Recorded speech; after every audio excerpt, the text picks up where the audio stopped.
take this anymore. Seriously, I mean it. How many times are we supposed to sit through the exact same scene, Hayley calmly poisoning Bill's drink like it's just another Tuesday?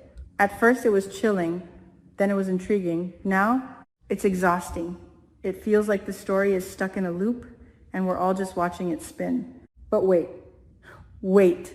Because just when I thought I was completely checked out, when I was this close to giving up on this entire plot line, something happened that made me sit up again. Tomas. Yes. Tomas. And suddenly, everything didn't feel so predictable anymore. Let's talk about the problem first.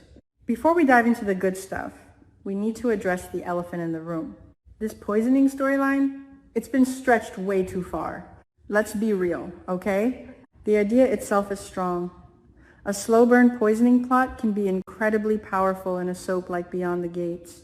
It builds paranoia, it creates tension, it makes every small interaction feel dangerous. But here's the issue. There's a difference between slow burn and dragging your feet. And right now, this feels like dragging. Hayley poisoning Bill again and again without consequence doesn't make her look smarter. It makes the story feel stuck. And worse, it's starting to damage Bill as a character. Because this is not the Bill we know. This is a man who has survived betrayals, manipulation, corporate warfare, you name it. He's not supposed to be this unaware, and yet here he is, drinking cup after cup of suspicious coffee like nothing is wrong. I'm sorry, but what? Bill, a legacy character being dumbed down? Let's talk about this, because it matters. Bill is what we call a legacy character. He's built on years of storytelling, layers, experience, instinct. And now he feels dulled. I hate saying that, but I have to be honest. Because when a character like Bill doesn't question obvious red flags, it doesn't build suspense, it breaks immersion, unless this is intentional. And here's where things get interesting. What if Bill isn't as clueless as he seems? What if deep down he feels something is off, but he's choosing to ignore it? Or worse, what if the poisoning is affecting him mentally, slowly dulling his instincts? Now that would be a twist worth exploring. Enter Tomas. The unexpected shift. Okay, now let's get to the moment that changed everything. Tomas walks in, and I swear to you, the second he appeared, my entire mindset shifted. Because Tomas is not random. Tomas is not filler.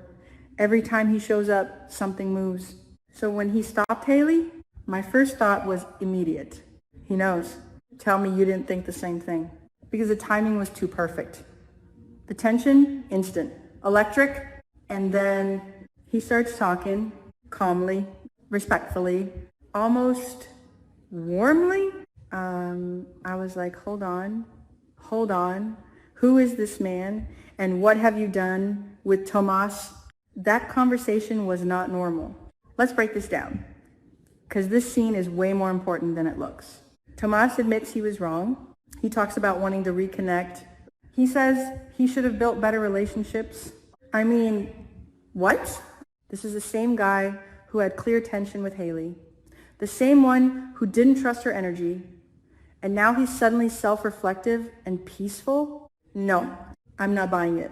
And neither should you. Because in soap storytelling, a shift like that is never random. It's intentional. It's strategic. Which brings me to my theory. Tomas is playing a long game. I don't think Tomas was being genuine, not fully. That whole speech, that felt like a setup. Think about it. If Tomas suspects something, if he even has a small doubt about Hayley, the last thing he would do is confront her directly without proof. That would be a rookie mistake.